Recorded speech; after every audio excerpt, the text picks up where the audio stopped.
Hi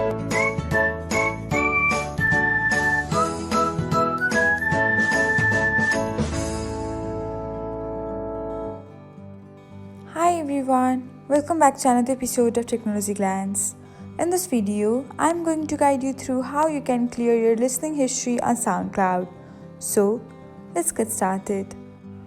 Watch till the end and don't forget to subscribe to Technologyglance by hitting the subscribe button and press the bell icon so that you'll never miss another update. Without further ado, let's get started. First of all, open the SoundCloud app on your device. Now, tap on the library icon. After that, select See All button beside Listening History. Now, you will find a trace icon. Tap on it. And then, confirm your action by tapping on the Confirm button. And that's it. This action will clear listening history on your SoundCloud account. Thanks for watching. If you found this guide helpful, we will love it if you hit the thumbs up button below.